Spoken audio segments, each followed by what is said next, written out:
Hi, everybody. I'm here with Matt Smith, the chief evangelist for Akta, one of the more interesting companies on the show floor at NAB. And actually, technically, he's running around in a suite in the Wynn, which is much nicer and quieter and lovely and has a bathroom. So he went all the way around. We're going to talk a little bit about what Akta's trying to do, but also talk a little bit more broadly because Matt's been at this for a little while, despite his youthful demeanor. He's been at it for a little while about what's going on in the industry as a whole and kind of the trends that you're seeing. But let's start with, what's the message you guys are bringing to NAB this year? Sure. So, and it's funny, David, is that our message this year, we've been kind of saying the same thing for the past couple of years, but now I see more companies saying, hey, yeah, me too, me too, me too. And what I mean by that is when you're solving problems today in this rapidly growing video space, we're seeing customers that say, I need efficiency. I need to be able to do a whole lot more with More, this. I know that's an overused phrase, but yeah. we hear it a lot. So being able to say we just finished talking to a radio station group of operating stations, and they're getting into the business of almost like podcasting. But Right. Well, it's not a big jump, right? If you're doing radio, an audio podcast is just obvious, but now video is the thing they have to do. Well, in context, we were talking about Joe Rogan and Pat McAfee and how these shows have really, given rise to the visual nature that can accompany. And we've seen what Apple's podcasts are now video and audio. We've seen what Spotify's moving towards. Just today, Fox has announced they're going to have a bunch of podcasts on Fox One. They're streaming it. All this stuff is happening. Just boom, boom, boom. So the production elements are just ramping up, and these new companies are embracing these tools that help them to add that visual component and reach the audiences, right? So, relative to this flywheel behind us, all these things that we do as an organization, this is a new category of customer that we're hearing from. But the broader picture is still the platform play, right? From signal acquisition to consumer consumption of your content as best you can if those components are aligned and communicate and even have AI, right? AI from an agentic perspective, but also, the manager AI who says, okay, did I get that right? Did we do the right things They here? call it orchestrators in some, that's a term. Call it orchestrated. Basically, it's making all the little ones play well together, right? Like, make sure that you call it the right measure. Let's make sure the weather forecast is actually for this town. So the orchestrator, we call it an orchestrator app, is where an orchestrator function that sits on top, or the super ego, perhaps if we want to get Freudian about it, but something to make all the different little bits of AI running the different chunks of that workflow play well together. Exactly.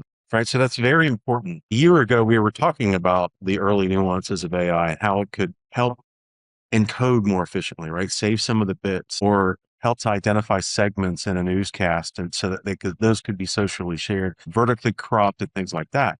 But to your point, yes, those agentic, the workers are great, but we believe that orchestrator, that manager, as we call it, is important to make sure that the work is accurate. So it's not going through and doing a bunch of work, and then the customer looks at it and says, "Oh, this isn't what I wanted." Yeah, that's not the highlight from the newscast. That's not the right vertical for what I want to send out on TikTok to help make us better known in the socials of the kids these days, right? Yeah, I mean, case in point, we were looking at a clip yesterday with some station group, and we were looking at some of the footage from the Strait of Hormuz, and a Navy ship is a Navy ship, and it's going to take up the width of that frame.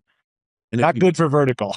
If you pop it, just cut a ship, by a third, right? So exactly, the application doesn't do well. So I'm not suggesting that AI does that, but you need to have that workflow set up that way so that it does kind of check its work. Yeah.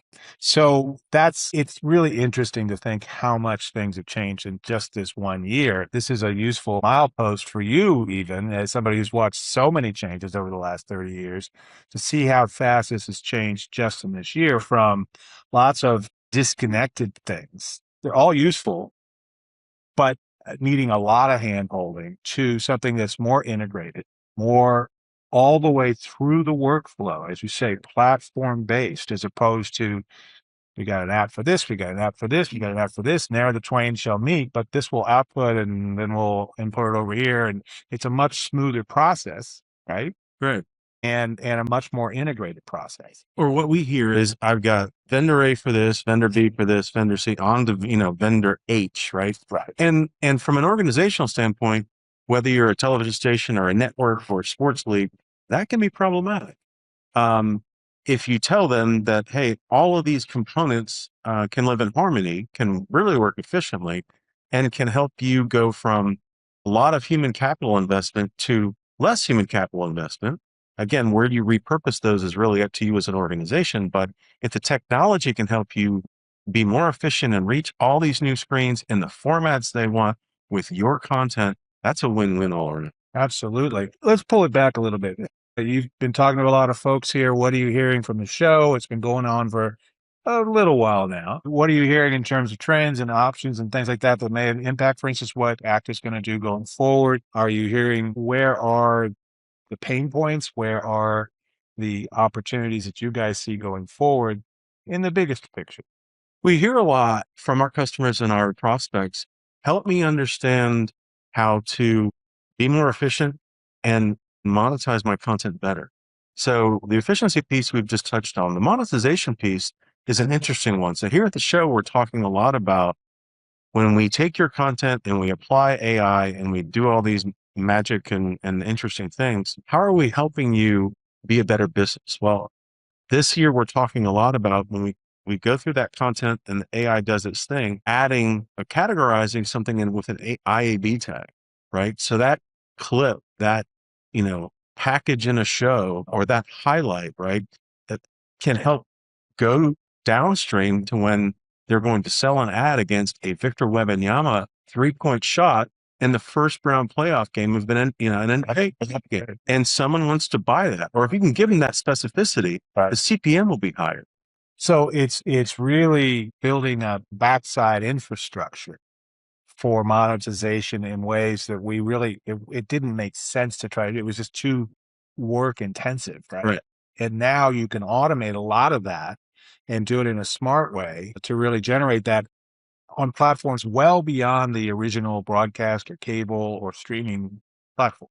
Yeah, absolutely. The specificity of that tag and that information is really helping the monetization piece, right? Because it's not just generic news or sports or whatever. Again, I gave an example of this, the basketball example, but there could be a whole lot of them, right? In a newscast, if there is a package about what's going on over in the Persian Gulf, maybe there is someone who's buying an ad and they want it to be maybe the most recent news, the most topical news, just not generic news. Or I'm going to guess this is more likely for many advertisers. Maybe it's the lifestyle piece, right? It's here's the cool new, best, I don't know, best t-shirts or whatever. And they want to have a piece of that story that might run at the end of the newscast, right? Sure. So those things also, because a lot of times brands are like, I don't want to get too close to the hot topic, of the Right. day. I want to get the stuff that's a little more evergreen. And this really gives you a chance to make money well down the line on something like that. Because if it is the hottest news, that gets old. I can speak with some authority, and you can too, given your broadcast background. Right. So it feels like that's really a big opportunity, but it is also, again, thinking in a different way than broadcasters have long thought. It's beyond their own platform. Yes. And then the other thing I would say is more context in the content. So if we can analyze a piece of content and pull meta tags out and even inform in the visual piece of the CMS and say, this is a kiss, this is a slap in a telenovela. It's hard for me to tell sometimes, which has got me in trouble in previous relationships. They're very popular. Yeah. But seriously, the sentiment in a piece of content is something new, and we're talking about it at the show, and we're getting fairly good reactions. Like, oh wow, that is kind of the next step in the process, right? It's not just you haven't just generated the title or some meta tags, but you really get context is different, right? Because if and I think the notion here is, and what I'm hearing is from content creators, but also those who license that content is, I want to engage even more with the audience. So I'm going to let the audience take this content and mash up all the kisses across a telenovela.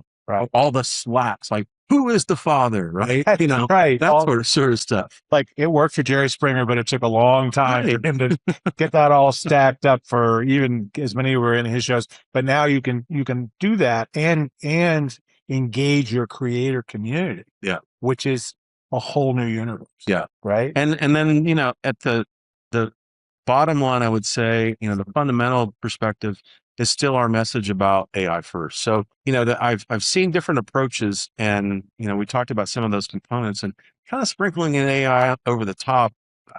I like to tell people that's like taking a Chevy Chevette and throwing batteries in it and some DC motors and saying, it's a Tesla. As you do. It's not a Tesla. Who doesn't do that? It's not a Tesla. Right. That's right. Hey, I claim that the origin. Total. I own the first. Right. Right.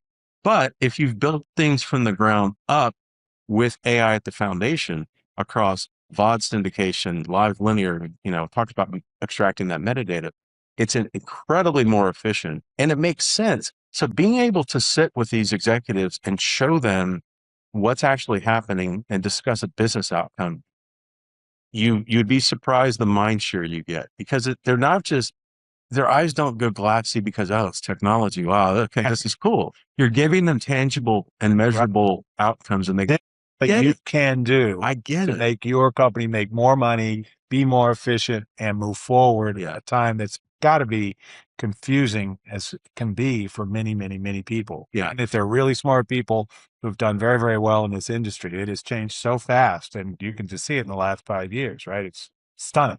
Yes. So we're getting away from, and I think you've heard me say this too, that you need to have AI as part of your organization today. Doesn't mean anything unless you really give them the context. That's where the rubber hits the road, saying AI can do this for your organization, and here's how it helps you improve. Here's how it's the most useful 2 words ever. Right. I mean, Mike Kralik said on Saturday at the Devoncroft event, I like learning about technology. I like meeting these new vendors, but I also want you to help me describe the impact to the business. Now, that's a little tricky because I don't know how all of your, you know, your finance works and how your business really works. Right. But I think I can at least scratch the surface of, here's the tangible business impact for your organization. That feels like a really great place for us to wrap this up. I'm David Bloom with Next TMT here with Matt Smith, the chief evangelist for Akta. He has been evangelizing a long time in the broadcast space, and he has a very interesting perspective and some really cool stuff here. So thank you so much, Matt, for joining us.